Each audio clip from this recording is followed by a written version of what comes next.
tous et on continue notre étude des lois sur le Lachon Hara. Donc, on parlait encore dans ce chapitre très important qui dure mais qui est tellement essentiel, forcément il faut bien voir tous les détails et toutes les conditions, qui est le Lachon Hara, les Tohelet. C'est-à-dire que parfois on a le droit de dire du Lachon Hara si dans un but constructif. On a vu différentes conditions, donc je vous invite ceux qui ne l'ont pas vu à aller revoir les autres cours pour bien voir les différentes conditions qu'on a dit et on continue.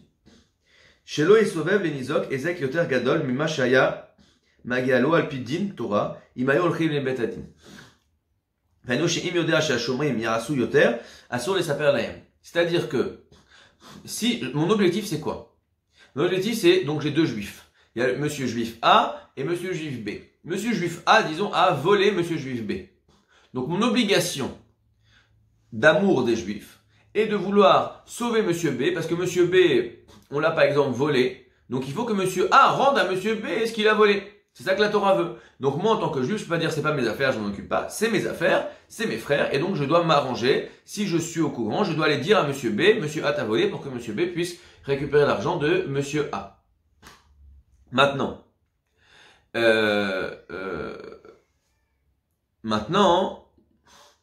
c'est pas parce que monsieur A a volé monsieur B que monsieur A n'est pas mon frère. Monsieur A aussi c'est mon frère. Sauf que de rendre l'argent qu'il a volé à monsieur B, je suis pas en train de faire un sale coup à monsieur A. La Torah veut que monsieur A rende à monsieur B. Je rends service à monsieur A parce que tant qu'il a dans la main du vol, bah il est content de ne plus avoir de vol dans la main. Donc il n'y a pas de souci.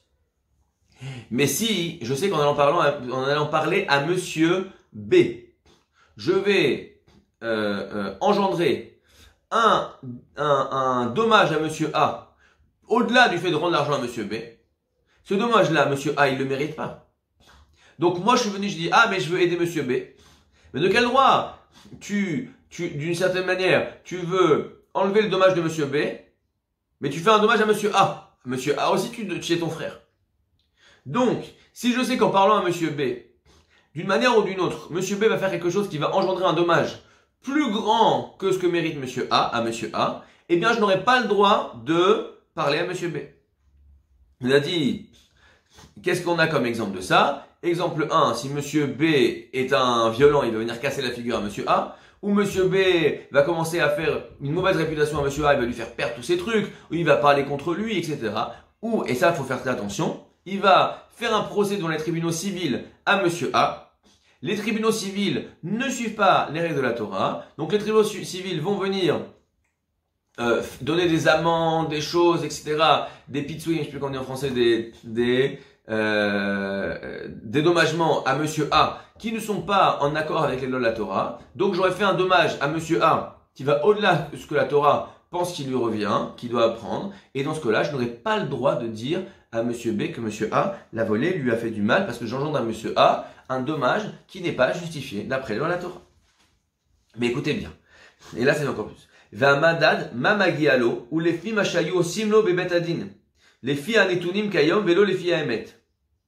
C'est-à-dire que, imaginons que je sais que monsieur A a volé monsieur B. Mais je sais aussi quoi? Qu'il n'y a pas de témoin du vol de monsieur A à monsieur B. Il n'y a pas de témoin.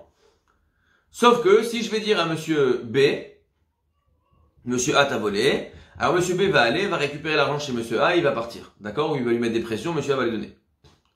Si les deux avaient été devant le Beddin, qu'est-ce qui s'est passé? Monsieur B a dit, monsieur A m'a volé. Monsieur A a dit, je l'ai pas volé. Alors on dit, le Beddin, oui. Monsieur B a amené des témoins. J'ai pas de témoins. Bon, bah, rentrez chez vous.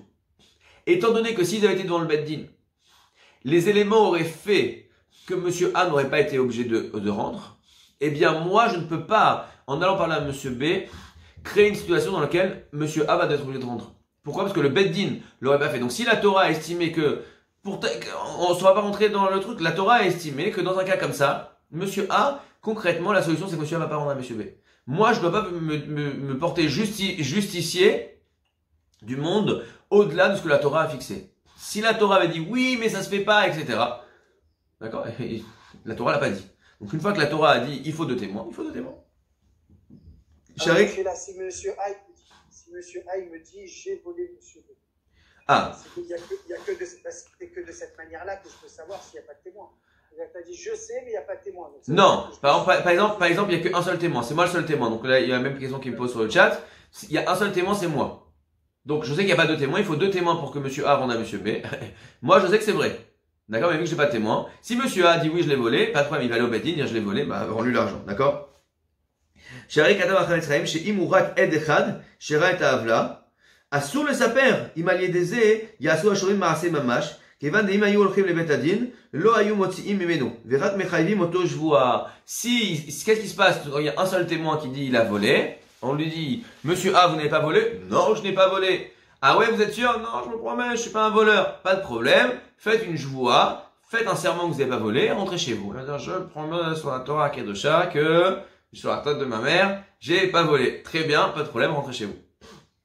Donc, étant donné que, devant le Beddin, monsieur B n'aurait pas récupéré son argent de monsieur A, si je sais qu'en allant voir monsieur B va trouver un moyen hors Beddin pour récupérer son argent, même si d'après la réalité, monsieur B doit récupérer son argent, étant donné que c'est pas ce que le Beddin aurait fait, eh bien je ne peux pas venir et, entre guillemets, engendrer à monsieur A de devoir donner l'argent. Arrêt voir Khan, chez Avshu Yodea chez Zehemet, même si je sais que c'est vrai. והסיבה שהבית דין לא היו מחייבים אותו, הוא רק מסחרון רעידיה, אפילו אחי אסור לו לספק. Écoutez bien. Moi je sais que, pourquoi est-ce que le Beddin, il n'oblige pas monsieur A à rendre à monsieur B? Parce que le Beddin, tant qu'il n'a pas deux témoins, il ne sait pas si c'est vrai. Mais moi je sais que c'est vrai. Donc normalement je dois dire, moi je sais qu'au niveau de la réalité, de la justice, monsieur A doit rentrer à monsieur. C'est dur hein, à comprendre. Mais c'est comme ça.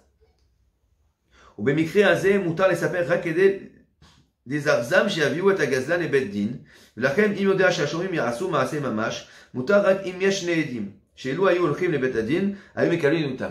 Donc si par exemple je sais que monsieur B, c'est pas quelqu'un qui va se prendre la tête au bête din, il va arriver, il va voir monsieur A, il va dire monsieur A, je sais que tu m'as volé, rends-moi tout de suite, sinon je vais m'occuper de toi. Monsieur A va, oui bien sûr, il lui rend l'argent. Alors si moi j'ai vu le vol et il y avait un autre avec moi qui a vu le vol, c'est-à-dire qu'on était deux témoins, et que si monsieur B avait été au Beddin, il aurait récupéré son argent, bien qu'il récupère son argent de façon hors Beddin, s'ils avaient été au Beddin, il aurait récupéré son argent, et donc dans ce cas, j'aurais le droit de dire à monsieur B. Mais si je suis le seul témoin, s'il avait été au Beddin, il n'aurait pas récupéré son argent, donc je n'aurais pas le droit de le dire à monsieur B. Même chose, si monsieur B va et au passage va casser la figure à monsieur A, au Beddin on casse pas la figure des gens, et donc je n'aurais pas le droit de dire à monsieur B. Est-ce que je dois m'assurer que avant de faire la chose, qu'ils vont bien aller au Beddin? Oui, encore une fois. Alors, j'ai une chazaka. Il faut savoir, j'ai une chazaka. Si je vois quelqu'un, j'aime pas cette expression, d'accord, mais je la dis parce que j'arrive pas à trouver. Si c'est un bon juif, on est tous des bons juifs, d'accord, mais je dis pas que c'est Baba Salé. C'est quelqu'un, il est là, a priori, il écoute la Torah, les rabbins, etc. Donc, j'ai pas de raison de croire, de commencer à me dire, attends, est-ce qu'il va aller au Beddin, etc. Je dois pas lui faire signer un truc, attends, j'ai quelque chose à te dire. Non, je veux que tu me signes un papier qu'en fonction du... Non. A priori, j'ai une question, ça fait une cheskat cacheroute, qu'un monsieur, je vois, j'ai pas de raison de croire que ce monsieur-là, il fait pas selon les lois de la Torah. A priori, il fait selon les lois de la Torah. D'accord? Maintenant, je vois quelqu'un qui, par exemple, qui est pas religieux. D'accord? Ça, j'aime pas que ce soit un bon juif. Pas que ce soit quelqu'un, je sais pas en tout cas, lui, il est pas religieux. A priori, j'ai pas de raison de croire que quand je vais lui dire un truc, il va dire très bien, il faut tout de suite que j'aille au Beddin. Il pense même pas au Beddin lui. Dans ce cas-là, c'est vraiment un problème. C'est vraiment un problème. Donc il faut voir comment est-ce que je m'assure qu'il va aller au Beddin. D'accord? Donc dans ce cas-là, soit je peux pas lui dire, soit je dois lui dire en amont, dire écoute voilà, j'ai une information, un truc, etc. Mais je veux te donner des informations à une condition que tu acceptes une fois, je vais te dire ce qui s'est passé. D'accord? Je vais te dire quand tu as été volé. Je vais te dire par qui, mais je veux avant que tu t'engages qu'une fois que je vais te dire à qui, tu vas aller l'envoyer au Beddin et pas devant un tribunal. Il te dit oui, d'accord. A priori, il n'y a pas de raison de croire que c'est un menteur. À moins que tu aies une raison de penser que c'est ce bonhomme-là, sa parole, elle vaut rien, et dans ce cas-là, bah, tu pourras pas lui dire. D'accord? Si c'est un employé qui vole dans une entreprise, il va être renvoyé. On ne dit rien. Non, alors, un employé qui vole dans une entreprise, on a deux raisons de dire.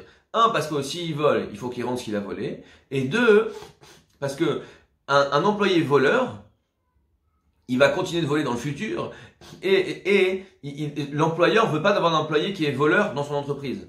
Donc d'une certaine manière, si l'employeur est juif, j'ai une obligation de protéger l'employeur et donc évidemment que je dois le dire à l'employeur. Avec encore une fois, toutes les autres conditions qui doivent être respectées. Une des conditions qu'on a dit hier et qui est essentielle, c'est que avant d'aller voir l'employeur, j'ai été voir qui? L'employé. D'accord? Si j'ai pas été voir l'employé avant, je peux pas me jeter d'aller en parler avec l'employeur alors que je n'ai même pas encore parlé à l'employé. Je dois aller voir l'employé et lui dire écoute, je sais très bien ce que tu fais. Regarde, viens, on fait pas que ça. C'est pas comme ça qu'on fait ici chez nous. C'est pas comme ça. Rends l'argent, viens, rends le truc, mets dans une enveloppe, pose-le, etc. Trouve un moyen de rendre l'argent. Y a pas de problème, arrête de voler, on repart à zéro, y a pas de souci. Tu dis ouais, mais va te faire voir, t'es qui toi, etc.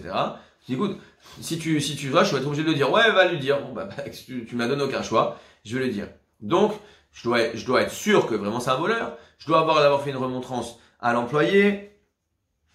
Je dois être sûr que l'employeur va pas, après ça, lui faire des lettres et dire à tout le monde, ouais, c'est un voleur, l'employé plus nulle part, etc.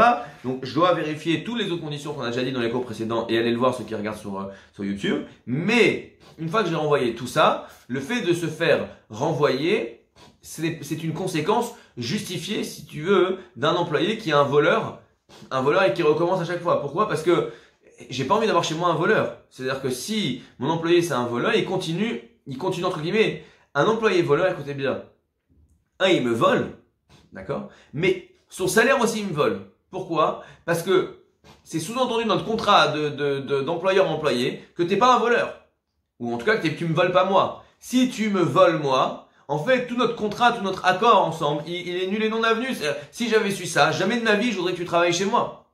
Donc, d'une certaine manière, par le fait d'être un voleur, tu me fais un double dommage. Le vol que tu me fais et le salaire que je te donne. Parce que moi, je veux pas donner de salaire à quelqu'un qui me vole. Tu travailles pas comme il faut, tu fais pas ce qu'il faut. D'accord? ואין בכלל יוד, אוקיי? דאיכה שצריך להוציא הגזלה